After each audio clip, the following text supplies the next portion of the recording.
Bismillahirrahmanirrahim.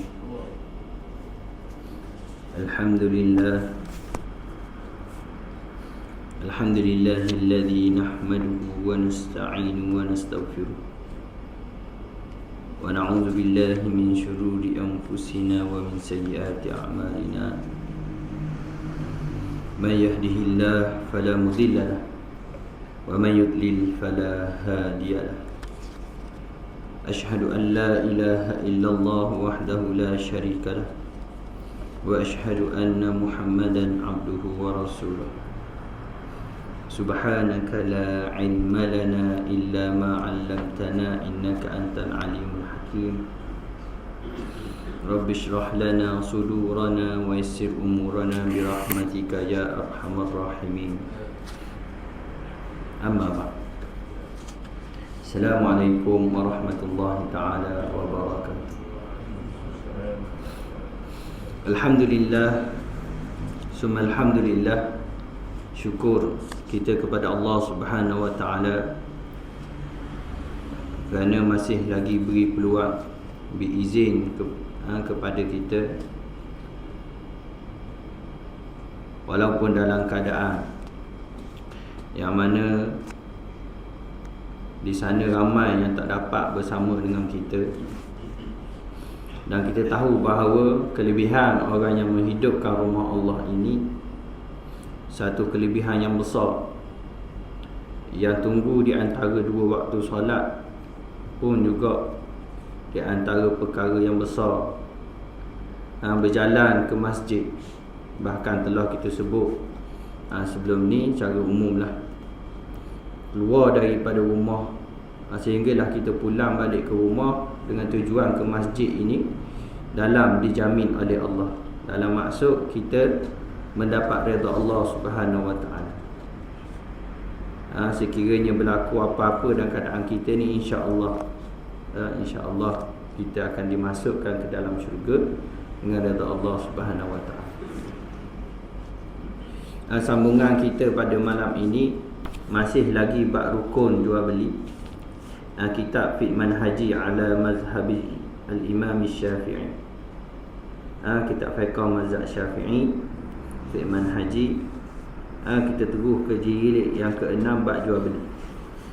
Jual beli baik salam, riba, pertukaran mata wang, hutang, anugerah, kontrak sewa, sagu hati, rundingan, pindah hutang. Semua ni bab yang mana ada sebahagian besarnya menjadi fardu ain untuk kita tahu.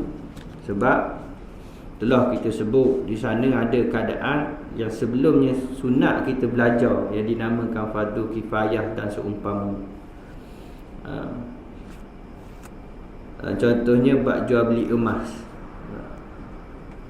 Kita yelah nak beli emas buat benda tak, tapi orang rumah kita bila dia pergi beli emas saja, sebelum dia pergi beli emas tu tak wajib dia belajar bab jual beli emas. Tapi bila dia buat sahaja jual beli emas, wajib ke atas dia tahu hukum hakam berkait dengan emas. Yadan biyadin, maslan bimislin. Tu dalil dia. Mestilah yadan biyadin, tangan dengan tangan, maksudnya berlaku dalam masa yang sama. Maslan bimislin, maksudnya mesti serupa timbangan dia. Tidak kira karat berapa. Tak. Kalau pergi ke damah 10 karat, 15 karat, apa dia ada nilai dia sendiri. Tapi dalam Islam dia boleh berlaku riba kalau berlainan. Berlainan timbangan, bukan berlainan. Kalau ada token mah dia tahu. Sebab tu pergi ke damah orang Islam, saya test dah rasanya ke damah bandarlah dua kedai dah. Saya tanya, kad kredit memang tak boleh. Kad kredit tu memang kad hutang. Beli dengan hutang memang tidak dibenarkan, sebab dia jadi riba emas. Jadi sebelum belajar, sebelum kita buat jual beli tak wajib, tapi bila kita buat jual beli tersebut jadi wajib. Begitulah dalam akad yang kita belajar ni, kita dah sesal 3 berkaitan dengan rukun. Apa dia rukun jual beli? Ada 3. Yang pertama penjual dan juga pembeli, dia panggil muta'aqidan, 2 orang yang berakad. Yang kedua kita bincang sirah ataupun lafaz. Lafaz mesti jelas, lafaz mesti tidak ada benda yang kabur dan seumpama.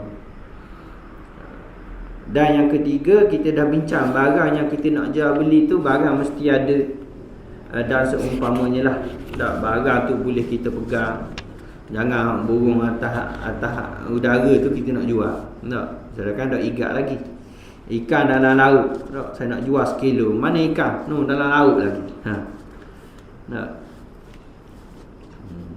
Jadi jual beli tersebut tidak sah.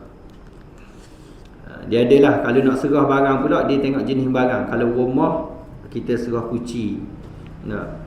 Benda yang besar. Kalau tanah tu, kalau ni bukti dia gerang lah. Gerang dan seumpamanya, pindah nama. Maknanya pembuktian itu. Kalau benda yang boleh pindah, dia, kalau akar, benda yang tidak boleh pindah. Benda yang boleh pindah, motor, kereta, maknanya beralih tangan tu, dia kira telah serah. Jadi kita masuk penutup bab hak yang kita baca tadi, rukun ni, dia dah pergi muka 1, 2, 1, 3. Sedap bunyi 1, 2, 1, 3. Penerimaan barangan yang dijual beli dan tanggungjawabnya. Ini nak bincang kesan jual beli. Nah, bila kesan jual beli, apa yang berlaku? Sama ada barang-barang tersebut rosak di tangan penjual ke, rosak tangan pembeli ke, dan itulah yang disebut secara umum lah. Ni pun sikit je ni. Setelah selesai sesuatu akad jual beli dan jual beli tersebut memenuhi semua rukun serta syarat yang ditetapkan, jika ketika itu barangan masih berada di tangan penjual, maka ia berada dalam tanggungjawab penjual. Maksud dia, jika barangan tersebut rosak dan dirosakkan oleh penjual, jual beli tersebut terbatal dan pembeli tidak perlu memikul sebarang tanggungjawab. Sebaliknya, pembeli boleh mengambil semula wangnya jika pembayaran telah dibuat. Kita tanya dah belum? Bila beli, duit kena Allah dulu ke barang kena Allah? Kena ulur Allah. Ulur dulu. Duit dulu kan? Itu asal dia. Melainkan diberi izin tangguh. Macam kita sebutlah kedai makan ke apa kita makan ni. Tak. Dan ada setengah jenis kedai makan, dia suruh bayar dulu. Tak, bayar dulu baru boleh. Jadi hak bayar dulu tu betul sebenarnya. Hak bayar kediam pun betul juga dengan izin. Tapi kita dah jadi panggil uruf, kebiasaannya memang kalau kedai makan bayar kediam. Tak. Jadi kalau rosak barang tu sebelum diserahkan, maka jual beli tadi terbatal. Macam mana? Dia kalau contoh dalam kedai, biasa kita ambil barang, selesai dah WPT. Tak? Kita ambil dah barang, WPT ke dia. Jadi barang tu dalam tanggungjawab kita dah. Jadi kalau rosak apa-apa ketika itu, dia kira tanggungjawab kita sendiri. Tapi kalau barang tu jauh, tak? Contohnya lah, kawan tu duduk Dung, kereta duduk sini. Kawan nak tengok dulu. Dia kira setuju dah, tapi tak serah lagi ni. Tak serah lagi pun bawa kereta. Belum sampai Dung, terbabah. Tak, bukan insiden lah, terbabah sikit, pecah bumper. Contoh, rosak. Atau hak duduk Dung, kawan tak mau beli. Dia ada hak dia, sebab dia kira tak selesai lagi jual beli, sebab tak serah lagi. Setengah tu, ni hak berlaku sungguh ni, hak terbaru lah. Sebab dia bak serah ni, dia kira dah serah jaminan tu. Dia serah hak dengan penyerahan tersebut. Hak ni berlaku kat Jordan lah, saya sebut. Student Jordan adalah, sebab junior kan, saya belajar Jordan. Jadi dia adalah ni, dia buat kutipan 30,000 dinar. 30,000 dinar. 1 dinar bersamaan dengan RM9. RM9 3% lah. 30,000 dinar maknanya kali 6, 6.3. Ceritanya hak pelajar dia style, dia pakat sewa bangunan. Sebangunan tu pelajar duduk ramai-ramai. Lepas tu bila dia balik tu, dia tak serah kunci lagi. Lepas tu tamat tempoh kontrak kan, tau. Jadi dia ada kait dengan kontrak tu. Jadi dia suruh bayar habis denda sekali dengan sewa habis penuh. Lepas tu kunci sebab tak serah, jadi kait dengan undang-undang dan seumpamanya. Akhirnya masuk mahkamah, pelajar kena bayar. Jadi dia buat kutipan lah. Jadi hak lama-lama hak duk sewa situ, hak balik dah tu, dia pakai kutip lah. Benar memang biasa berlaku dekat kalau luar negara lah. Sebab kat kita ni tak pastilah kita ke bijak, pelajar bijak. Lari dulu ke. Kalau kat Noh, memang dia pergi kat mahkamah, budak dah nak balik.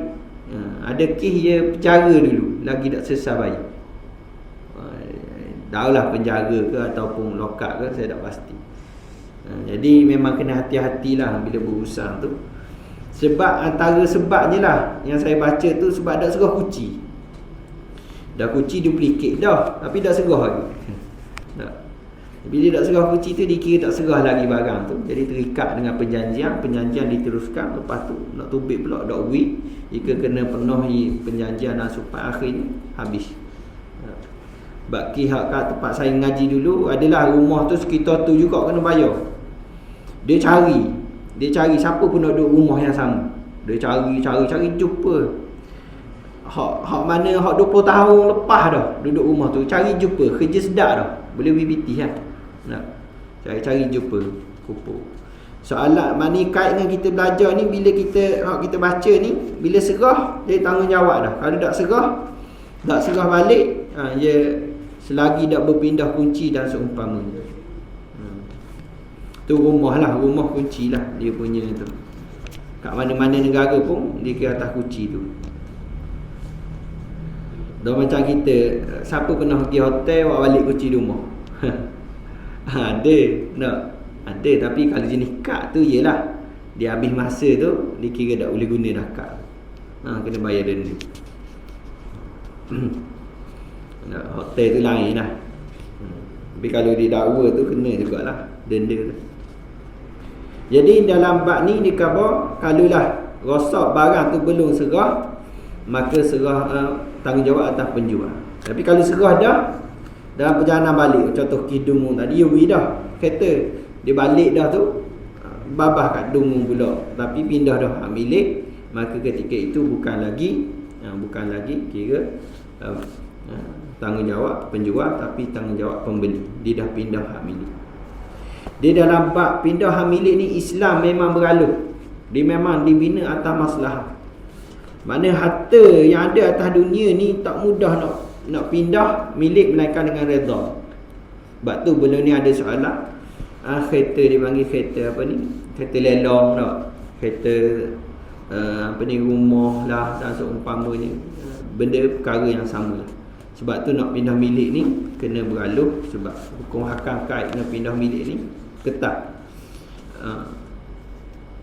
Bahkan kalau kita belajar bab maqasid, belum ni usul fiqh kita belajar tu dah habis bab maqasid, sebab kita dah kat tengah tu dia rumit sikit.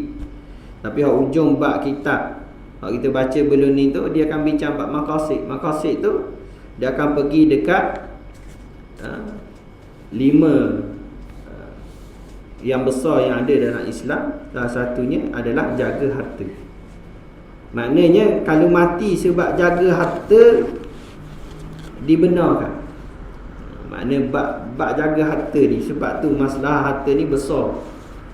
Dah kalau kita khabar jaga nyawa,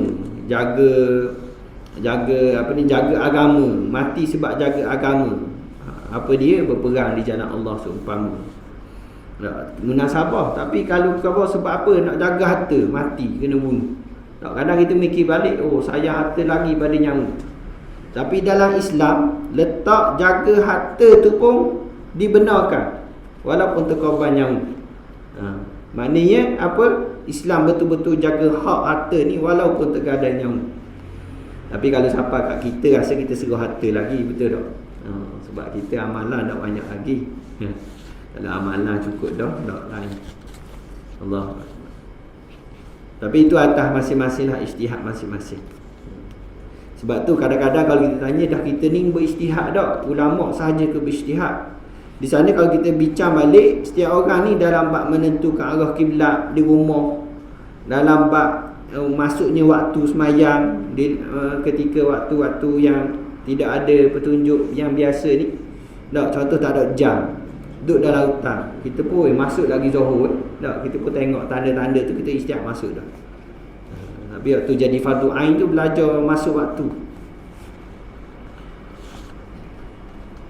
Bagi barangan jenis harta boleh alih, ni pun sama macam saya sebut tadi, mestilah mengambilnya dengan tangan, baju, contohnya baju, buku dan seumpama. Bagi barangan jenis harta tidak boleh alih, rumah, tanah boleh berlaku dengan melepaskan haknya kepada pembeli dan pembeli menguasainya, atau penjual menepikan segala halangan untuk penyerahannya, atau dengan penyerahan kunci jika barangan tersebut rumah atau sepertinya. Dan penerimaan mestilah berlaku dengan kebenaran penjual, kerana pada asalnya barangan tersebut adalah miliknya. Oleh itu barangan tersebut tidak boleh diambil tanpa keizinannya. Dia penting bila berlaku penyerahan yang sempurna. Bila berlaku penyerahan sempurna, kira tak ada masalah, kira berpindah hak milik. Tapi masih nak serah tu serba salah. Tak, lah kali dah jadi serah. Jadi tak jadi jual beli tu.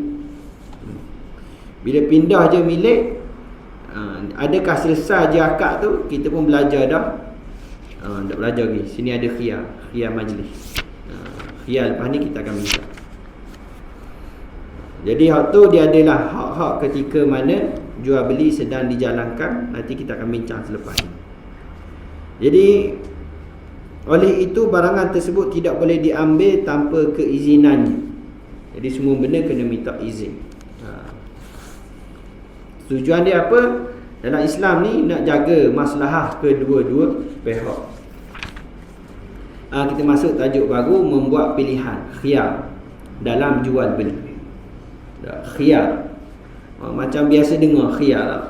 Kita biasa sebut ikhtiar. Ikhtiar ni, khiyar, ikhtiar berasal daripada perkataan khair. Khair ni maksud dia apa? Baik. Alhamdulillah khair. Biasa orang jawab.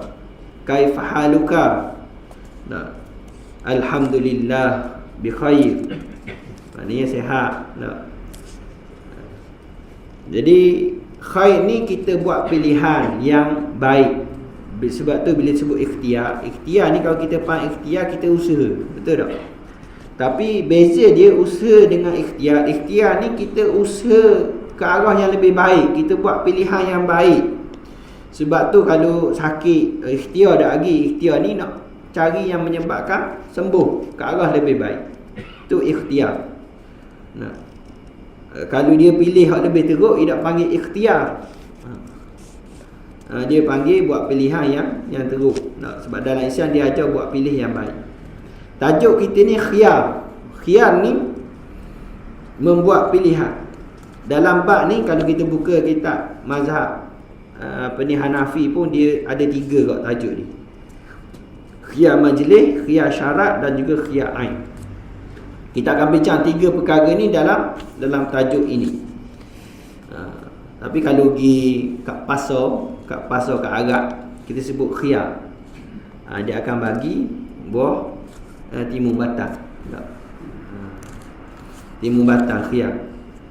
Cuma saya tak pasti ejaan dia beza ke lain. Tapi biasa kita sebut khiyar lah.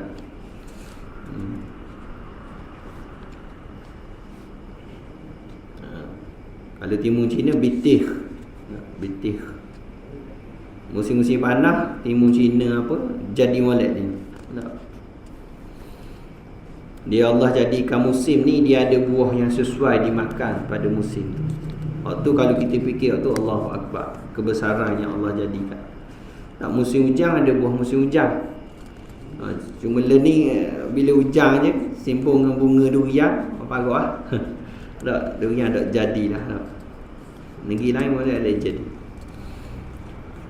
Menjadi dasar dalam akad jual beli. Akad dianggap sah serta-merta jika rukun dan syarat telah dipenuhi. Dengan ini hak milik barangan dijual bertekau milik. Oleh itu kedua-dua pihak tidak mempunyai pilihan untuk membatalkan kontrak tersebut.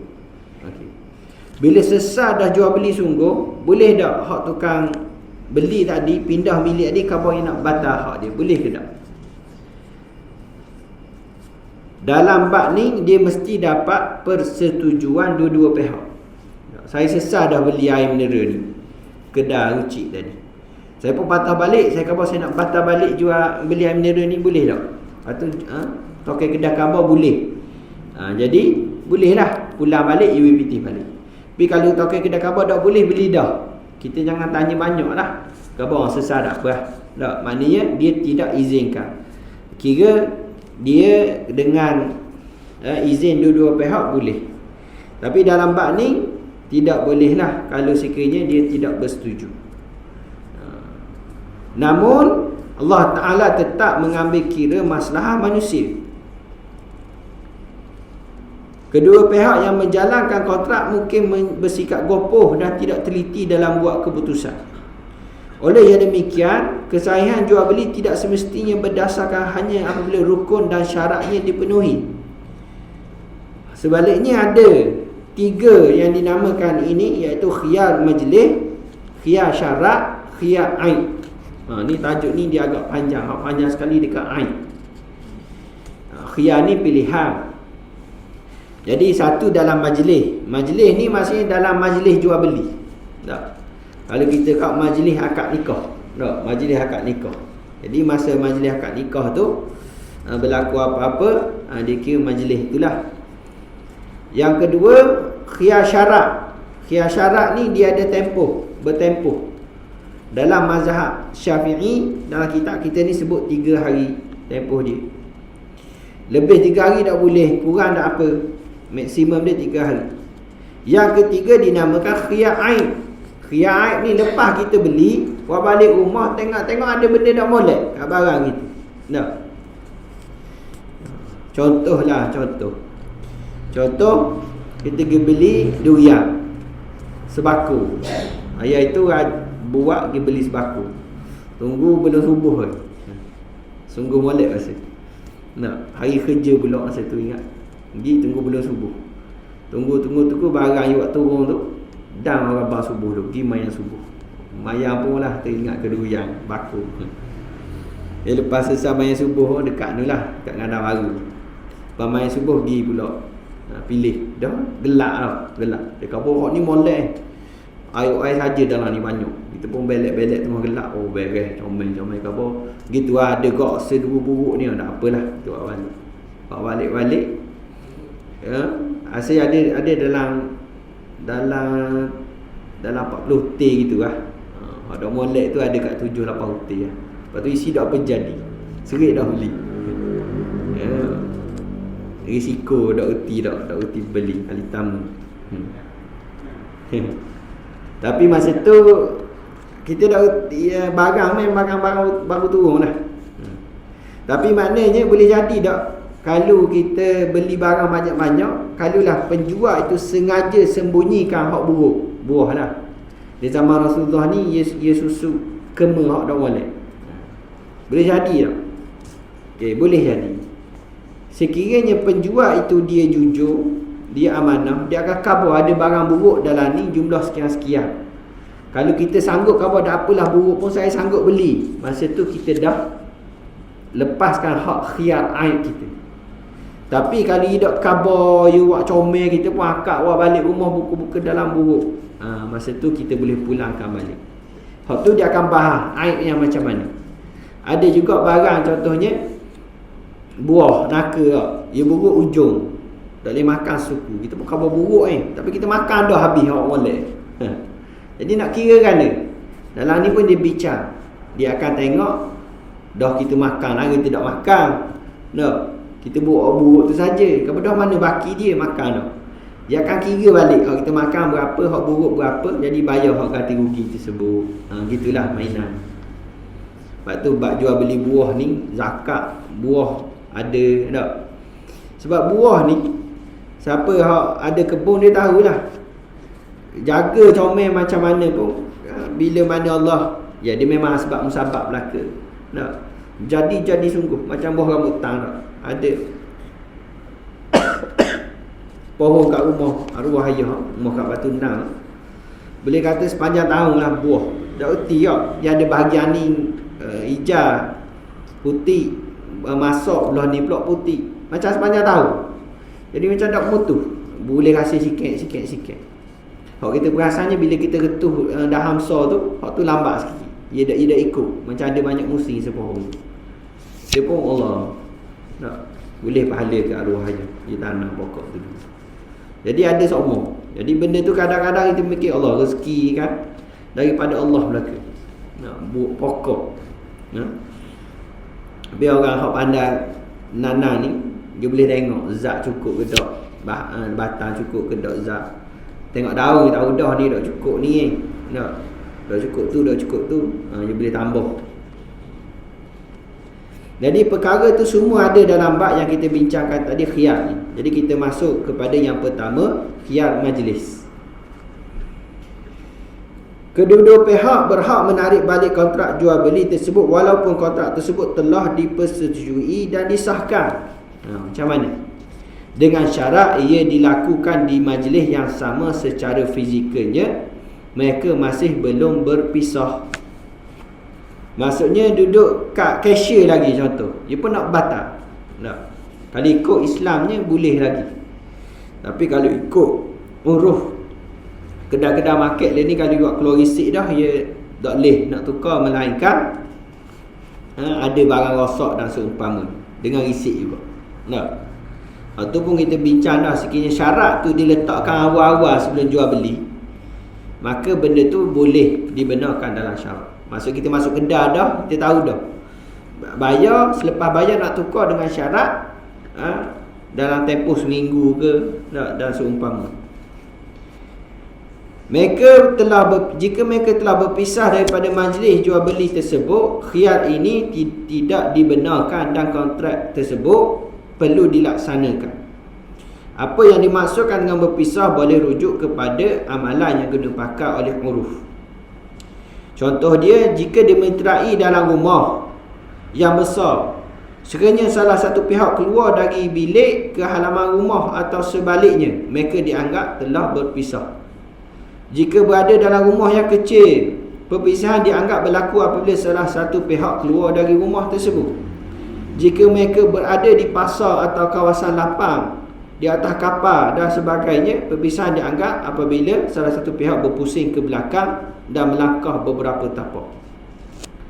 Sekiranya mereka keluar sama-sama, berjalan sama-sama, majlis tersebut masih berterusan dan mereka masih berhak menuntut khiyar. Jadi dalam ni disebut keadaan yang kita boleh batal. Maksudnya selagi kita dalam majlis tu kita boleh batalkan. Contoh kalau kita jual beli tanah lah, kita jumpa orang, kita pun beli tanah. Nak ke beli tanah tu bincang dulu pasal tanah, kerana cara bayar apa, setujulah. Pas setuju tu makan mi goreng pula kepuk. Boleh setengah jam situ. Tengah-tengah makan mi goreng kepuk, siapa mesej? Nak kena pakai piti segera. Nak operate jantung contoh. Masa tu dalam majlis lagi dia kira, walaupun sebab dalam masih lagi duduk sama-sama. Dia pun khabar nak batal mulalah beli tanah tadi sebab nak kena piti, nak operate jantung, tak ada pilihan lain. Jadi boleh batal walaupun sebelah pihak sahaja. Jadi perkara tu kadang-kadang kita tengok kalau hak jenis bincang lama, cakap lama, dia ambil tempoh sepanjang tu walaupun sesat dah, tangan dah ke apa. Tapi bila mana majlis tu tak keluar lagi daripada majlis tu, dianggap boleh khiyar majlis lagi, boleh batalkan jual beli tersebut. Bukan sahaja sebelah pihak pembeli, begitu juga pihak penjual. Sesat dah ni, dah beri dah piti, terima dah gerak. Contoh, lepas tu duduk makan mi dengan kepuk lagi. Kepuk pula liat, lambat sikit habis contoh. Air tek baru buat, panas. Jadi lambat sikit. Lambat hujan lebat lu bawa pula. Sembang pula.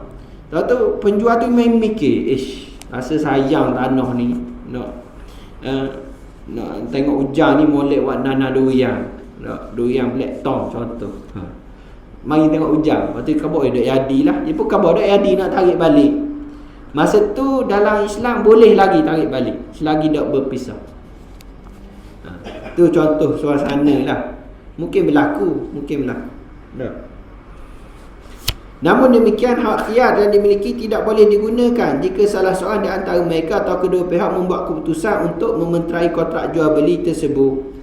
Contoh, kalau kedua-duanya ada dah, maknanya sign kontrak dah, dimenterai, tak boleh nak tarik balik. Tak boleh nak tarik balik ke selepas tanda tangan.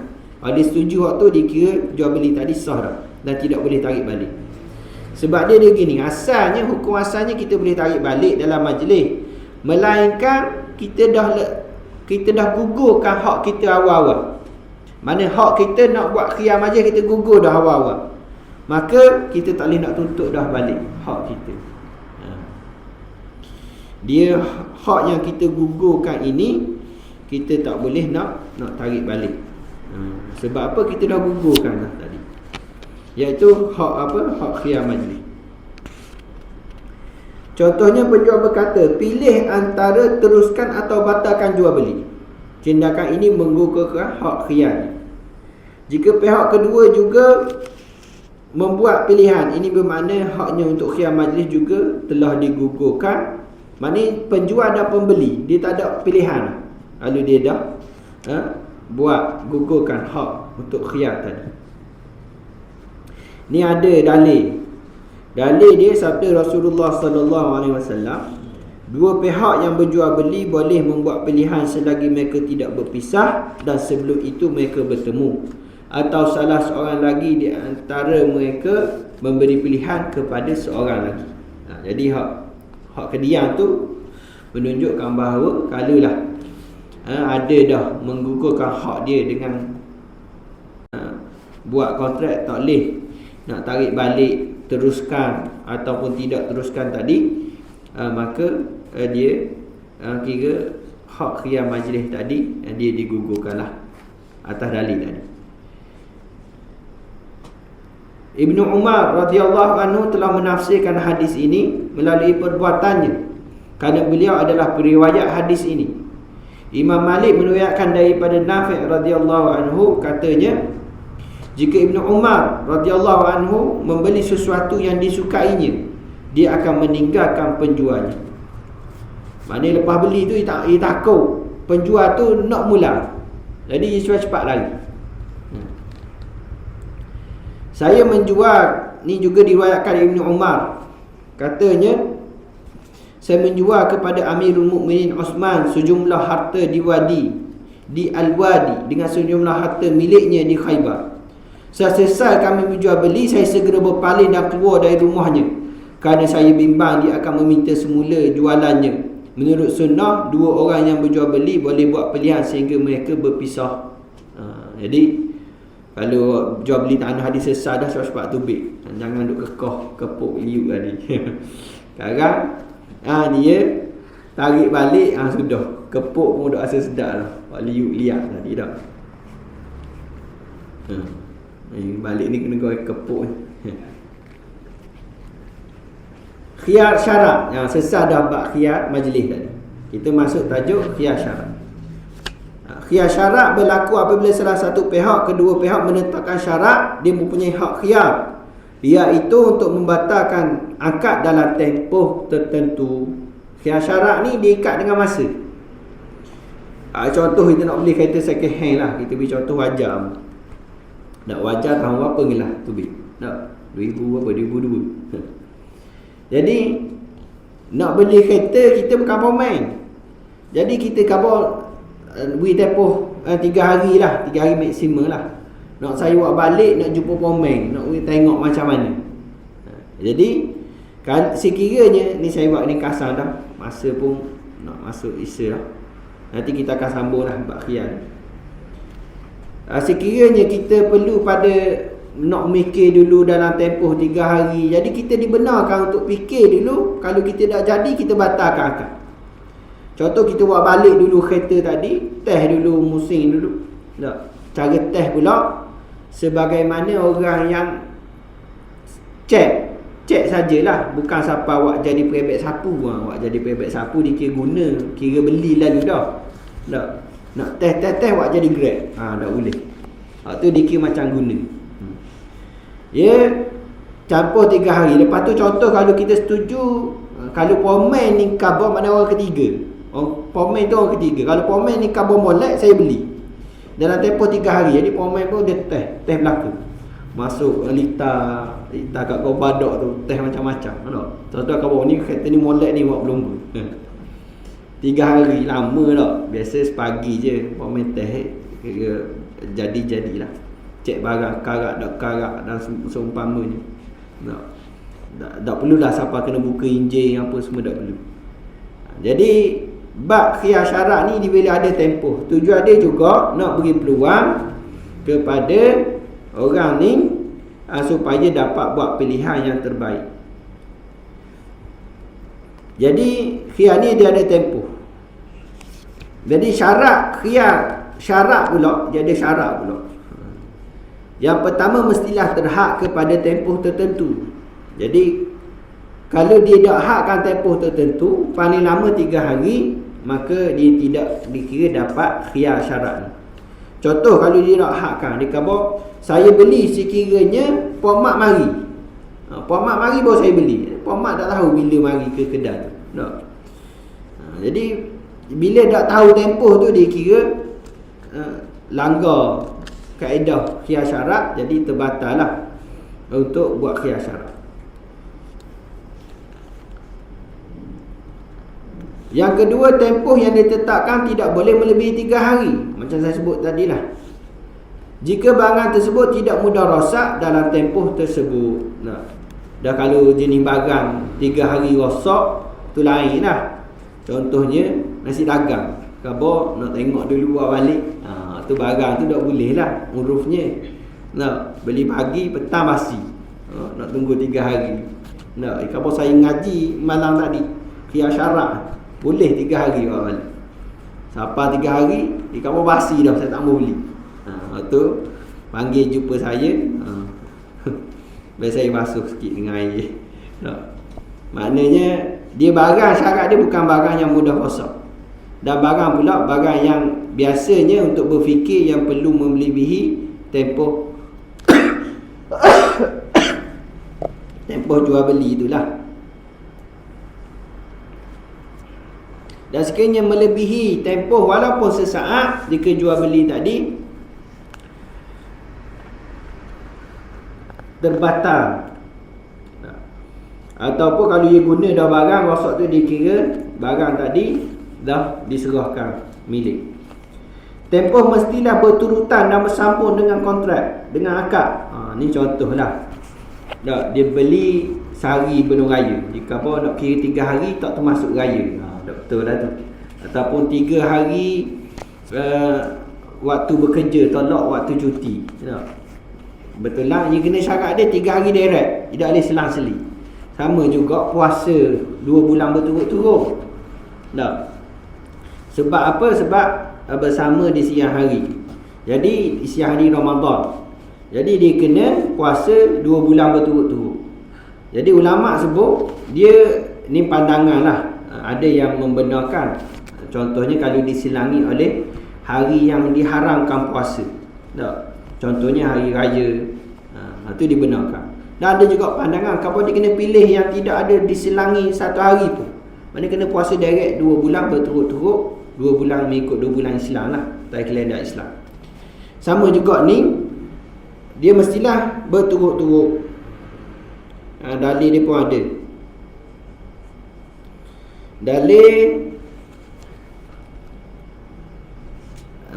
ni sebab mereka tidak meletakkan syarat yang tidak sesuai, tidak diterima syarat. Dalil ni pendapat hadis Hibban bin Muqis radhiyallahu anhu. Maksud dia suatu ketika dia mengadu kepada Rasulullah SAW bahawa dia telah ditipu ketika jual beli. Lantas Nabi SAW bersabda kepadanya, jika engkau berjual beli katakanlah tidak boleh ada penipuan. Dalam riwayat hadis yang lain sebut saya berhak menuntut khiyar dalam tempoh 3 hari, daripada hadis yang sama tadi lah.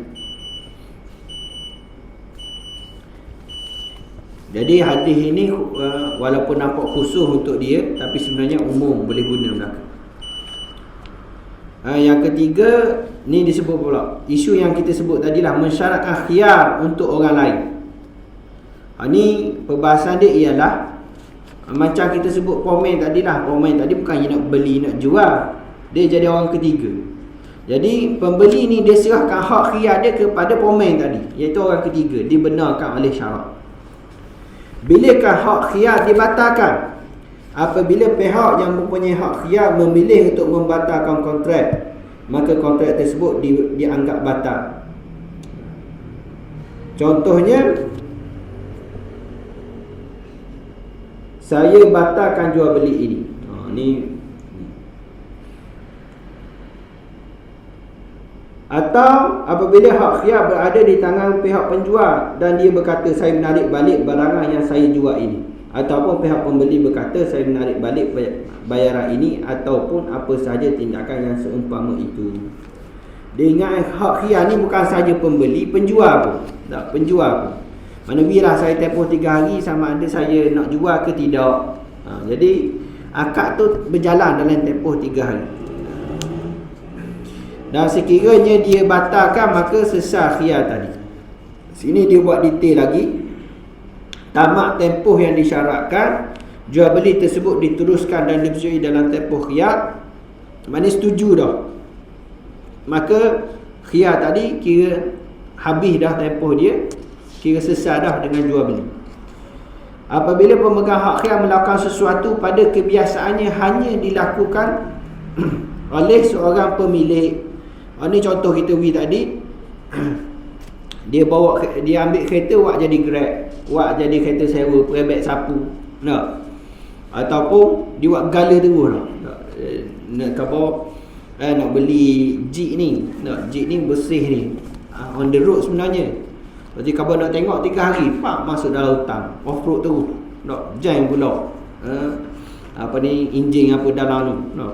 Tu dikira macam orang milik dah, maka dikira macam beli dah. Jadi bila dikira macam orang beli, maka gugur hak khiyar, maka diwajib beli dah barang tersebut. Dia sama juga kadang orang nak tengok komputer ke dan seumpamanya. Kalau dia tengok saja, kalau nak tengok dulu 2 hari. Barang second kan, dia tengok guna 2 hari. Dia tengok guna 2 hari tu, you tukar habis dah dalam komputer tu, macam hak dia dah. Tu dikira barang dia dah, dan jual beli diteruskan. Jadi itu takat itulah untuk malam ni. Kita akan sambung pula bab hukum barangan dalam tempoh khiyar. Jadi hukum barangan dalam tempoh khiyar ni dia akan bincang pasal kalulah rosak barang tu semasa dalam tempoh khiyar. Jadi siapa kena tanggung? Contohnya nak beli lembu kambing. Ni contoh dak beri lagi.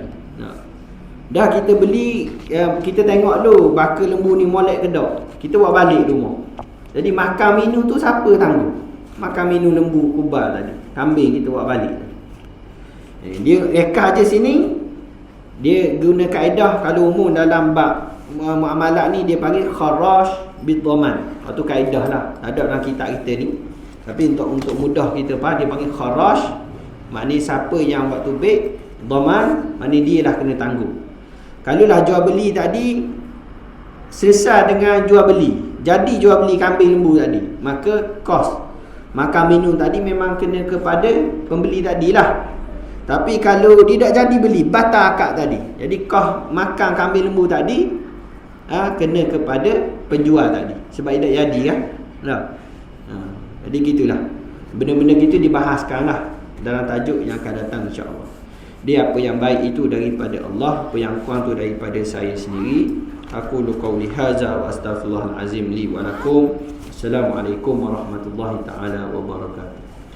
A'udzubillahi minasyaitonir rajim. Bismillahirrahmanirrahim. Allahumma rzuqna ya rabbi fahman nabiyyin wa hifzal mursalin wa ilhamal malaikati muqarrabin fi afiyatin ya arhamar rahimin.